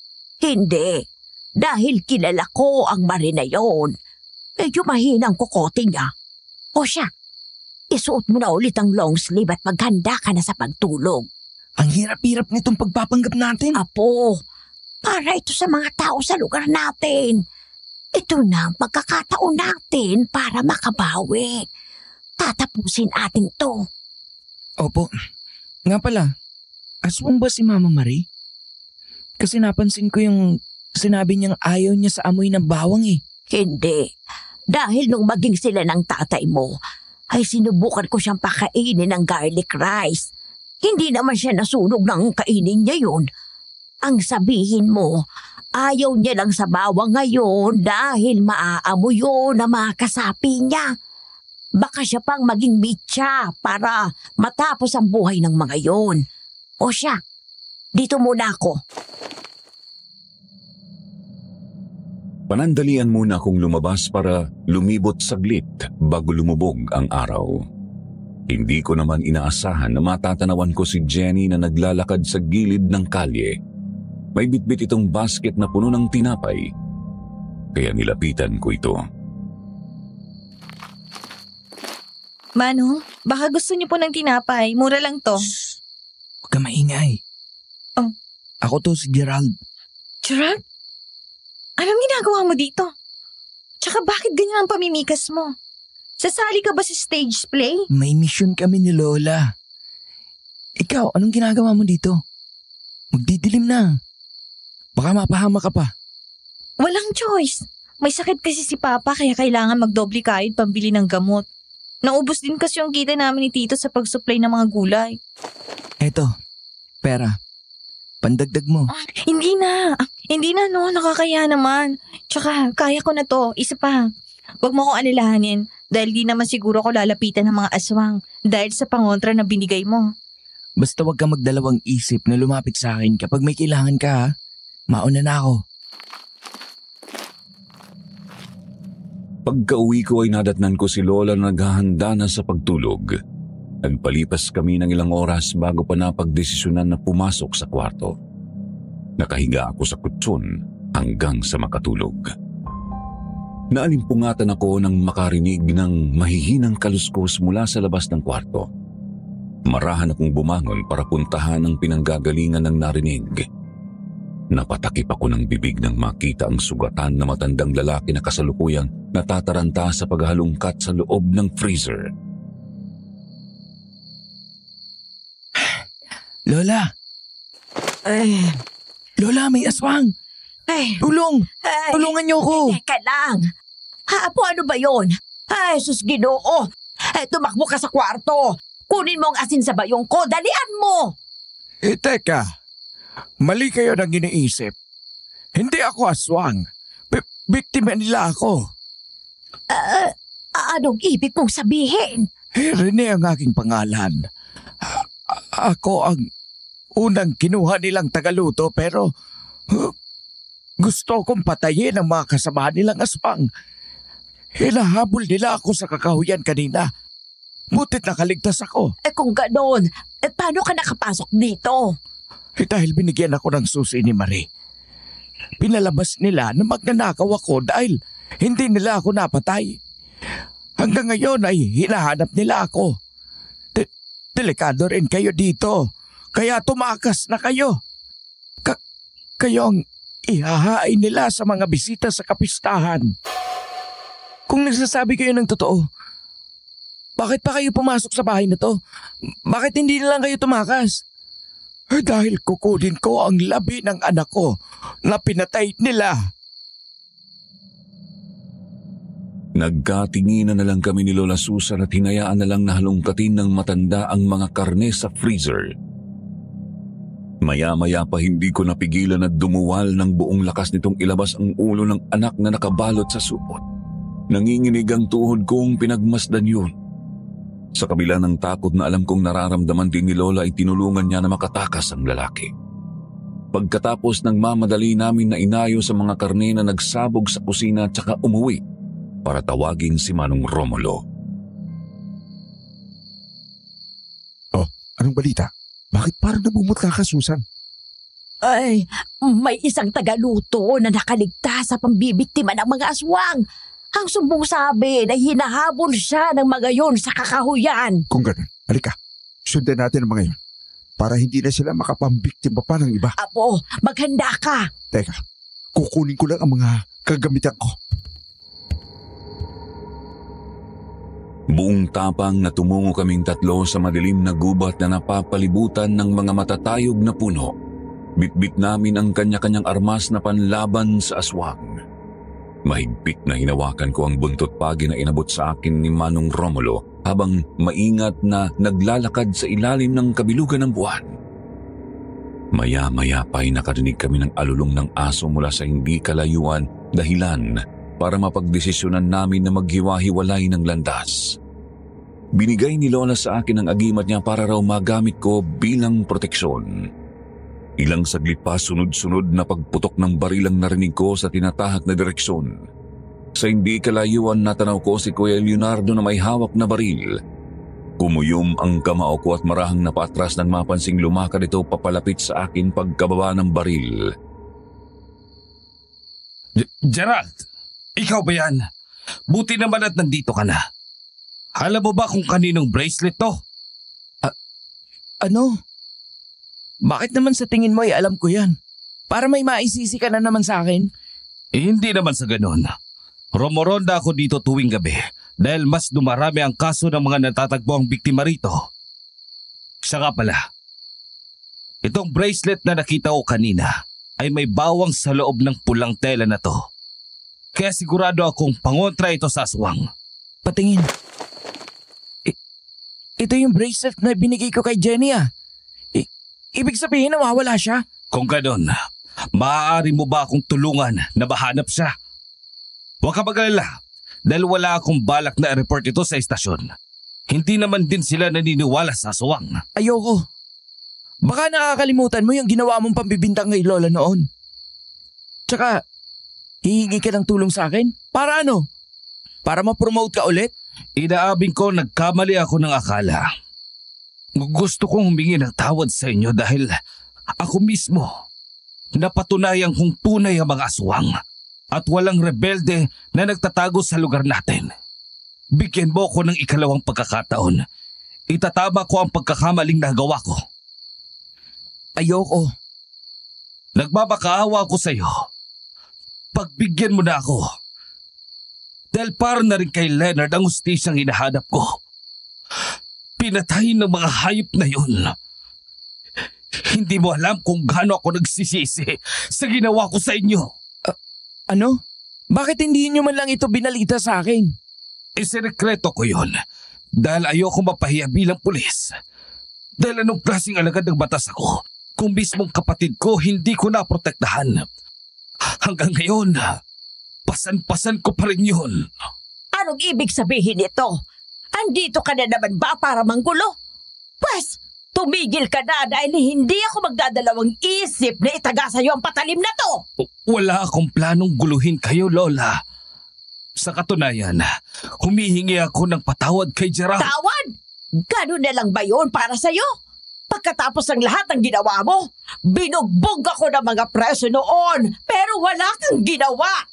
Lola, may tumitili na babae. Halika, sundan natin. Masama kong tiningnan si Kuya Leonardo bago tumakbo kasunod sa direksyon na pinuntahan nila Lola Susan at Manong Romulo. Muli kaming naghiwa-hiwalay nang makarating sa ilog kaya mag-isa na naman akong lumakad. Sa hindi inaasahan, bigla akong napaatras ng isang malaking aso ang tumalon sa harapan ko. Nakaiwas naman ako nang sugurin ako nito ng kalmot. Nakipaglaban ako sa nilalang pero nasugatan ako nito dahilan para mapaluhod ako sa lupa. Kaagad na naramdaman ko ang ipinagkaloob na lakas sa akin ng agimat dahilan para muli kong maitayo ang sarili.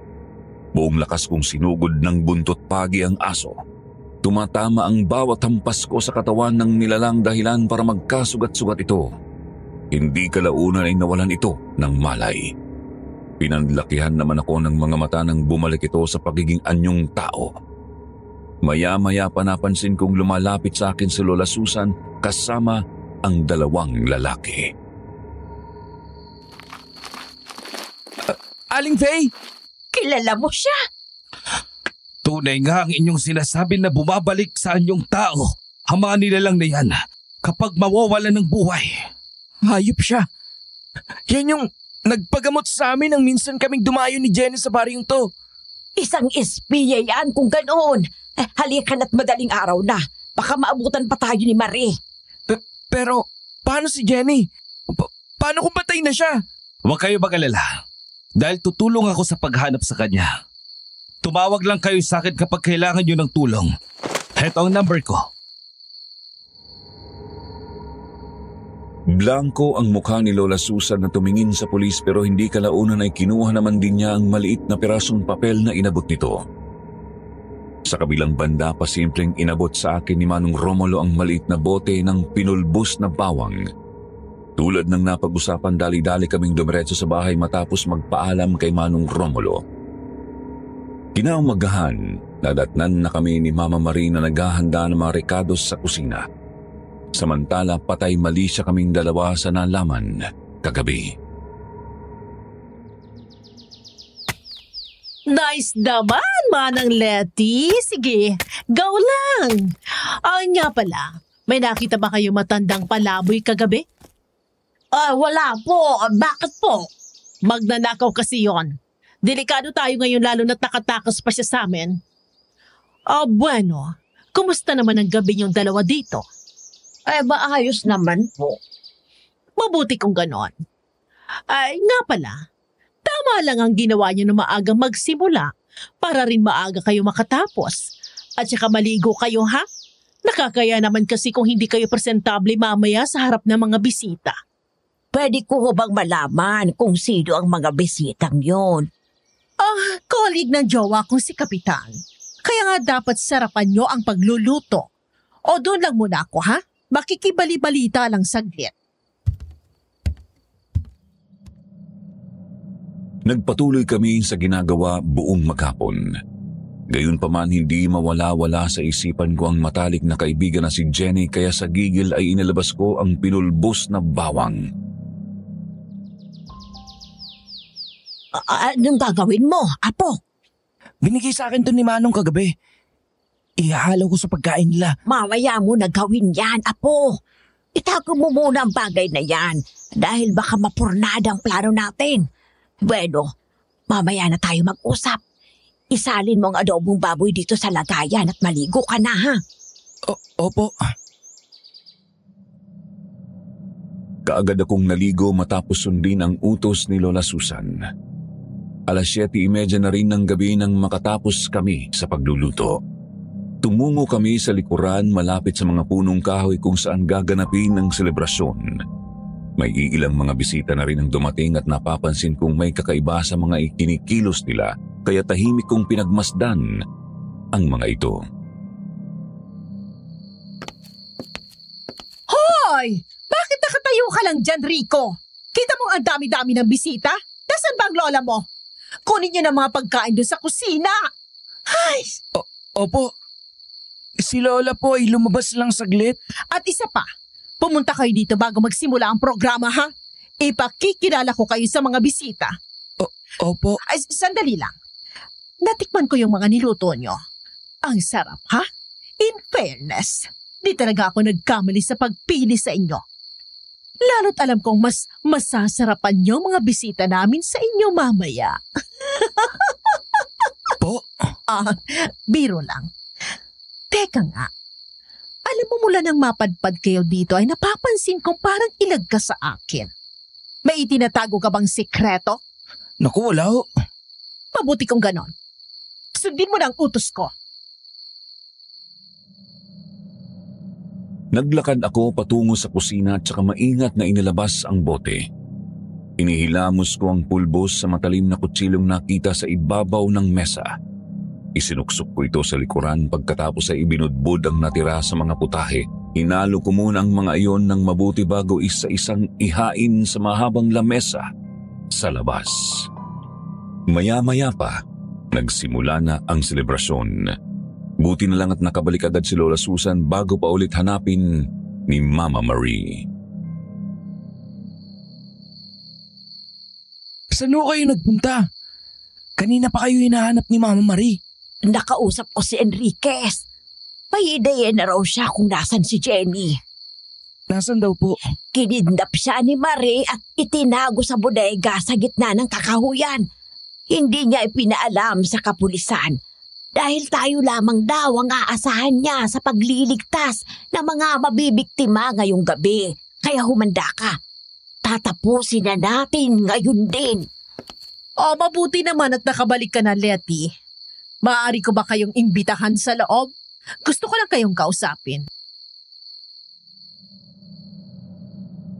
Kalmado kaming pumasok sa loob. Naupo kaming tatlo sa sala.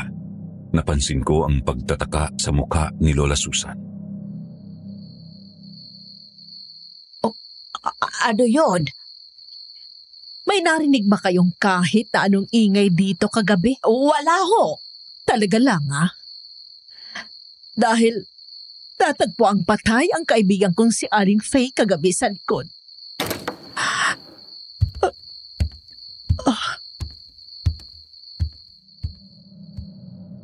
Napatigil si Mama Marie sa pagsasalita ng isang lalaki ang biglang pumasok sa pinto. Nagmamadali itong lumapit sa kanya, tsaka bumulong. Diyos ko! Anong pinaglalagay niyo sa mga niluto niyo? Bakit may mga bisitang nalason? Inilagay. Ano hong ibig niyong sabihin? Tinikman niyo pa nga ang ulam kanina, hindi ba? Oo! Inutusan ko si Rico na ihanda ang mga pagkain. Ano ginawa mo sa mga pagkain, Rico? Wala ho. Ganon. Pues, hari kayo. Pumunta tayo sa labas at makita niyong ginawa niyang si Rico. Napatakip ako sa bibig nang makita ang mga bisita na kasalukuyang nagkakagulo sa labas. Nagkalat na rin ang mga lamesa, tupuan at ang ibang mga tao ay nangingisay sa lupa habang unti-unting nawawalan ng buhay. Mabilis na ilalabas ko ang kutsilyo saka nakipaglaban sa ilan sa mga bisitang nag-anyong asbo na sumugod sa amin. Napatay ko silang lahat dahil sa angking bilis ng mga kilos ko. Nanlaki naman ang mga mata ko nang makitang sakal na ni Mama Maria ang leeg ni Lola Susan nang maibalik ko ang atensyon sa kanila. Walang hiya kayo! Wala akong kaalam-alam na kayo pala maglolang ang tingera! Niloko niyo kami, mga salot kayo! Kung meron mang walang iya dito, ikaw yun. Ma, paano mo ito nagawa? Dahil para sa kaligtasan ko to! Inalok ako ng proteksyon ni Kapitan na mas minamahal ko pa kaysa sa ama mong adik. At ang kapalit doon ay ang paghahanap ko kung sino ang may hawak ng mutya.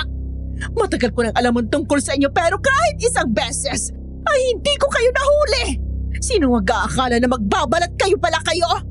Ngayon, subukan niyo ako! Nandamay ka ng ibang tao para sa pagiging makasarili mo. Ganit ka, Ma! Hindi ko alam kung ano nagustuhan ni Papa sa'yo. Akala ko, iba ka. Tumakas ka na! Hayaan mo na ako rito! Hindi ko kayo pwedeng iwan. Ililigtas ko kayo. Maliligtas mo lang siya kung ibibigay mo sa akin ang mutya! Apo, huwag! Hayaan mo na ako dito! Iligtas mo ang sarili mo! Napilitan akong umatras at tumakbo sa kakahuyan para hanapin si Jenny. Napahinto ako nang biglang makalmot ng yanggaw na humarang sa daan ko. Mabilis kong itinutok dito ang hawak na patalim at marahan na umabante para sugurin ito. Mabilis akong nakakailag sa mga pag-atake nito sa akin. Sa kabilang banda tumatama sa iba't ibang parte ng katawan ng nilalang ang bawat pagsaksak ko ng kutsilyo. Hindi kalaunan, napatay ko ito kaya't walang pag-aaksaya ng oras akong tumakbo diretso sa kalagitnaan ng kakahuyan. Pumasok ako sa natagpuang isang maliit na lumang pabrika. Dumaan ako sa madilim na koridor hanggang sa napahinto sa nakabukas na silid kung saan may mahinang ilaw. Nagmamadali naman akong pumasok doon nang makita si Jenny. Salamat at niligtas mo ako. Halika na, tumakas na tayo. Paano ka nila nakuha? Nagpa-deliver si Kapitan ng tinapay pagkatapos natin magkita. Hindi ko naman alam na siya palang pinuno ng mga aswang. Kasama niya si Aling Marie. Hayop sila. Huwag kang mag-alala. Ililigtas kita dito. Heto pala yung bracelet mo. Salamat. Nahulog to ng gabing yon bago pa ako mag-deliver. Kaya hindi ako naprotektahan sa mga aswang. Halika kayo. Tumakas na tayo dito. Nasaan si Lola? Nabihag siya nila, Mare. Halika. Ano? Bakit hindi siya ng laban? Dahil takot siyang madamay ang ibang mga inosenteng tao. Pero huwag kang mag-alala. Dahil hindi siya agad papatayin nila, Mare. Eh kung ibigay na po kaya natin ang gusto nila? Hindi maaari. Dahil kung gagawin natin yon, ay mawawala na tayo ng laban sa kanila. Mabilis kaming tumakbo sa gitna ng kakahuyan at doon panandali ang nag-usap tungkol sa plano. Tahimik kaming naglalakad sa ilalim ng buwan nang biglang may dalawang duguan na sibilyan na sumulpot mula sa dilim. Umiiyak ang mga ito at humihingi ng tulong. Lalapitan ko sana ang mga ito pero pinigilan ako ni Manong Romulo. Ako lalapit sa kanila. Nasaan ang agimat? Andito po. Itago mong mabuti yan. Hindi maganda ang pakiramdam ko. Nararamdaman kong may sumusunod sa atin. Naramdaman ko ang mahigpit na paghawak ni Jenny sa braso ko nang makita namin na tumalon ang isang asbo sa likod ng mga sibilyan at sinakmal ang ulo ng mga ito. Marina kong napalunok habang pinagmamasdan ng karumal-dumal na krimen na yun. Ilang saglit pa ay sumulpot si Kuya Leonardo sa dilim at mabilis na lumapit sa amin. Tumatagaktak ang pawis nito. Alam ko kung saan dinala ni Marie si Lola Susan. Sumunod kayo sa akin. Siguraduhin mo lang na hindi mo ipagsabi sa ibang kasamahan mo ang tungkol dito. Dahil ako mismo ang papatay sa'yo kapag napurnada ang mga plano namin. Wala na pong oras para makipagtalo pa. Halina po kayo. Sumunod kami kay Kuya Leonardo hanggang sa narating namin ang kuweba. Bigla kaming pinigilan ni Kuya Leonardo na pumasok kaagad sa loob. Wag muna kayong pumasok.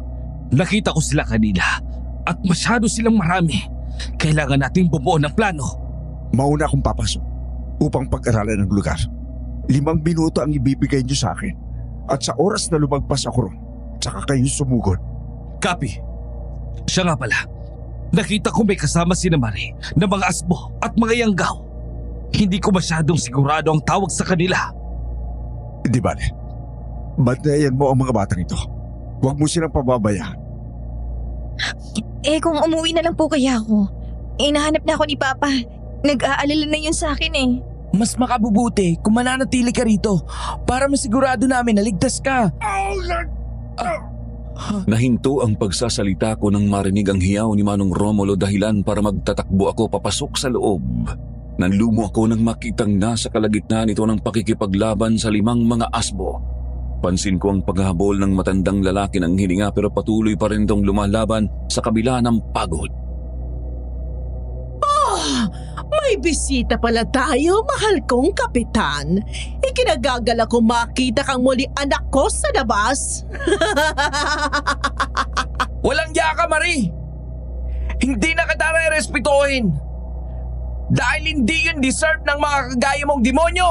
Mas demonyo itong mahal ko. Dahil sa totoo lang, pinatay niya ang tunay na kapitan para makapagbalat kayo siya. Nang sa ganon, ay magawa namin ang plano. Ano? May kakayahan ang aswang na magbalat kayo? Tama ka. Dahil may kakayahang magbalat kayo ang mga aswang. O bakit? Gulat ka? Kaya nga mula nang makilala ko sa bar si Kapitan, ay inakit ko na siya. Hayop ka! Oo, talaga! At hindi rin ako nagdalawang isip na kumampi sa kanya nang malaman kong aswang pala siya.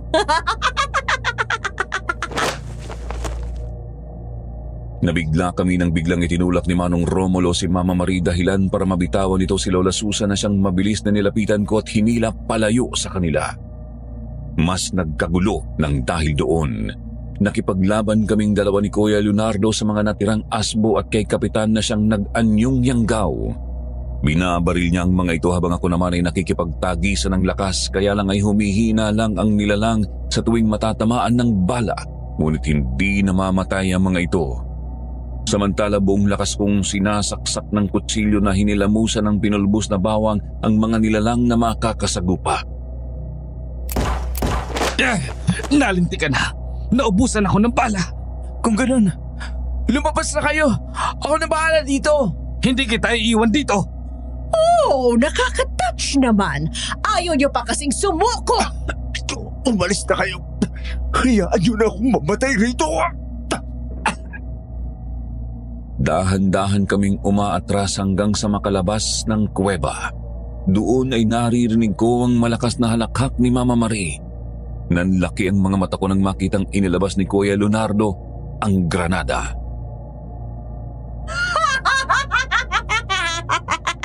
Ito na lang ang tanging parahan para maubos natin sila. Pumapayag ba kayo? Papayag ako kahit masakit. Dahil mawawalan ako ng isa sa mahal sa buhay. Dahil sigurado akong iisa lang kami ng binibithin ni Romulo. At yun ay ang palayay ng mga tao sa sumpang ito.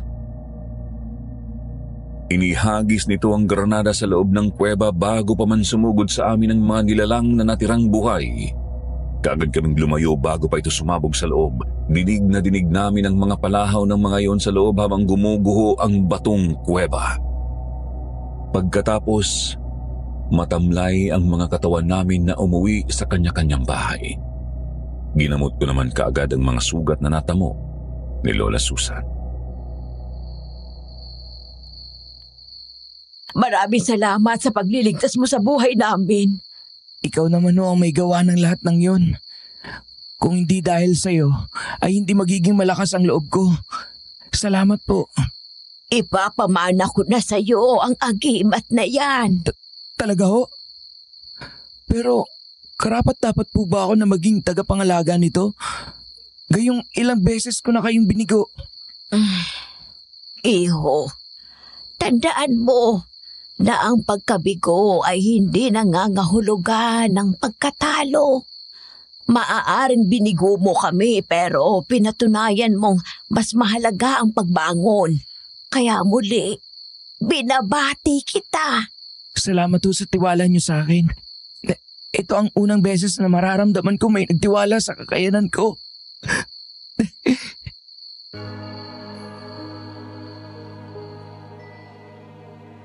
Mahigpit na niyakap namin ang isa't isa. Lumipas ang ilang linggo, napansin naming unti-unti nang bumabalik sa normal ang lahat. Nawala na rin ang kaso ng mga pagpatay. Isang araw bumisita si Kuya Leonardo sa bahay upang tulungan si Lola Susan na linisin ang pangalan niya sa madla. Pinatawad namin ang bawat isa tulad ng payo ni Lola Susan na dapat ay maging marunong magpatawad. Lumipas ang mga buwan, napagtanto kong nahuhulog na ang loob ko kay Jenny, kaya't niligawan ko ito. Laking pasasalamat ko dahil matapos ang 5 buwan ng panliligaw, sinagot niya ako ng matamis na oo. Sa makatuwid, hindi naging madali ang pinagdaanan ko sa probinsya ng Antique. Gayunpaman, nagpapasalamat ako dahil napagtagumpayan ko ang bawat hamon ng buhay sa tulong ng mga taong minamahal ko. Alam niyo mga minamahal naming tagapakinig, ang istoryang ito ay ang nagpapatunay na minsan hindi tayo dapat basta-basta nagtitiwala sa mga tao dahil maaaring sila rin ang maglagay sa atin sa kapahamakan. Gayunpaman, gusto kong batiin ang ating sender dahil tumayo siya bilang huwaran sa kwentong ito na dapat ipaglaban natin ang ating mga karapatan kaakibat ng pagpapatawad natin sa kapwa na minsang nagkasala sa atin. Muli, ito po ang inyong lingkod, Jupiter Torres. Hanggang sa muli po, maraming salamat sa inyong lahat.